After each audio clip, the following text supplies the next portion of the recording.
سورہ نمبر 49 سورہ الحجرات۔ اعوذ باللہ من الشیطان الرجیم، بسم اللہ الرحمن الرحیم۔ شروع اللہ کے نام سے جو بڑا مہربان نہایت رحم والا ہے۔ اے ایمان والوں، تم اللہ اور اس کے رسول سے آگے نہ بڑھو اور اللہ سے ڈرو، بے شک اللہ سننے والا جاننے والا ہے۔ اے ایمان والوں، تم اپنی آوازیں پیغمبر کی آواز کے اوپر مت کرو اور نہ اسے اس طرح آواز دے کر پکارو جس طرح تم آپس میں ایک دوسرے کو پکارتے ہو، کہیں ایسا نہ ہو کہ تمہارے اعمال برباد ہو جائیں اور تمہیں خبر بھی نہ ہو۔ جو لوگ اللہ کے رسول کے آگے اپنی آوازیں پست رکھتے ہیں وہی وہ لوگ ہیں جن کے دلوں کو اللہ نے تقوی کے لیے جانچ لیا ہے، ان کے لیے معافی ہے اور بڑا ثواب ہے۔ جو لوگ تمہیں حجرے کے باہر سے پکارتے ہیں ان میں سے اکثر سمجھ نہیں رکھتے، اور اگر وہ صبر کرتے یہاں تک کہ تم خود ان کے پاس نکل کر آ جاؤ تو یہ ان کے لیے بہتر ہوتا، اور اللہ بخشنے والا مہربان ہے۔ آیت نمبر 6 ہے، اے ایمان والوں، اگر کوئی فاسق تمہارے پاس خبر لائے تو تم اچھی طرح تحقیق کر لیا کرو، کہیں ایسا نہ ہو کہ تم کسی گروہ کو نادانی سے کوئی نقصان پہنچا دو، پھر تمہیں اپنے کیے پر پچھتانا پڑے، اور جان لو کہ تمہارے درمیان اللہ کا رسول ہے۔ اگر وہ بہت سے معاملات میں تمہاری بات مان لیں تو تم بڑی مشکل میں پڑ جاؤ، لیکن اللہ نے تمہیں ایمان کی محبت دی اور تمہارے دلوں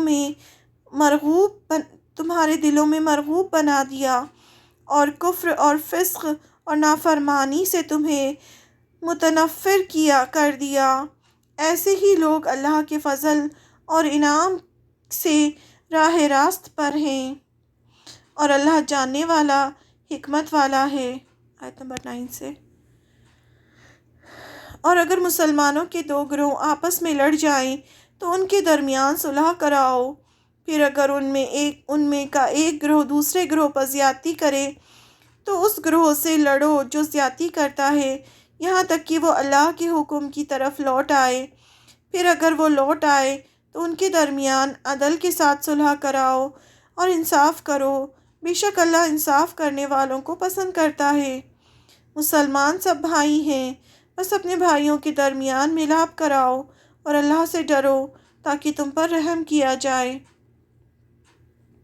آیت نمبر 11، اے ایمان والوں، نہ مرد دوسرے مردوں کا مذاق اڑائیں، ہو سکتا ہے کہ وہ ان سے بہتر ہوں، اور نہ عورتیں دوسری عورتوں کا مذاق اڑائیں، ہو سکتا ہے کہ وہ ان سے بہتر ہوں، اور نہ ایک دوسرے کو طعنہ دو اور نہ ایک دوسرے کو برے لقب سے پکارو۔ ایمان لانے کے بعد گناہ کا نام لگنا برا ہے، اور جو باز نہ آئیں تو وہی لوگ ظالم ہیں۔ آیت نمبر 12، اے ایمان والوں، بہت سے گمانوں سے بچو، کیونکہ کچھ گمان گناہ ہوتے ہیں، اور ٹوہ میں نہ لگو، اور تم میں سے کوئی کسی کی غیبت نہ کرے۔ غیبت یعنی پیٹھ پیچھے برائی۔ کیا تم میں سے کوئی اس بات کو پسند کرے گا کہ وہ اپنے مرے ہوئے بھائی کا گوشت کھائے؟ یعنی اتنی ہی گندی چیز ہے غیبت کرنا، اسے تم خود ناگوار سمجھتے ہو، اور اللہ سے ڈرو، بے شک اللہ معاف کرنے والا رحم کرنے والا ہے۔ آیت نمبر 13 سے، اے لوگوں، ہم نے تمہیں ایک مرد اور ایک عورت سے پیدا کیا اور تمہیں قوموں اور خاندانوں میں تقسیم کر دیا تاکہ تم ایک دوسرے کو پہچانو۔ بے شک اللہ کے نزدیک تم میں سے سب سے زیادہ عزت والا وہ ہے جو سب سے زیادہ پرہیزگار ہے، بے شک اللہ جاننے والا خبر رکھنے والا ہے۔ آیت نمبر 14 سے، دیہاتی کہتے ہیں کہ ہم ایمان لائے، کہو کہ تم ایمان نہیں لائے، بلکہ یوں کہو کہ ہم نے اسلام قبول کیا ہے اور ابھی تک ایمان تمہارے دلوں میں داخل نہیں ہوا، اور اگر تم اللہ اور اس کے رسول کی اطاعت کرو تو اللہ تمہارے اعمال میں سے کچھ کمی نہیں کرے گا، بے شک اللہ بخشنے والا رحم کرنے والا ہے۔ مومن تو بس وہ ہیں جو اللہ اور اس کے رسول پر ایمان لائے، پھر انہوں نے شک نہیں کیا اور اپنے مال اور اپنی جان سے اللہ کے راستے میں جہاد کیا، یہی سچے لوگ ہیں۔ آیت نمبر 16 سے کہو، کیا تم اللہ کو اپنے دین سے آگاہ کر رہے ہو، حالانکہ اللہ جانتا ہے جو کچھ آسمانوں میں ہے اور جو کچھ زمین میں ہے، اور اللہ ہر چیز سے باخبر ہے۔ یہ لوگ تم پر احسان رکھتے ہیں کہ انہوں نے اسلام قبول کیا ہے۔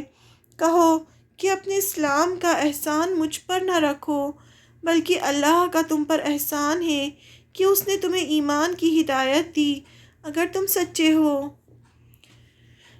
بے شک اللہ آسمانوں اور زمین کی چھپی باتوں کو جانتا ہے، اور اللہ دیکھتا ہے جو کچھ تم کرتے ہو۔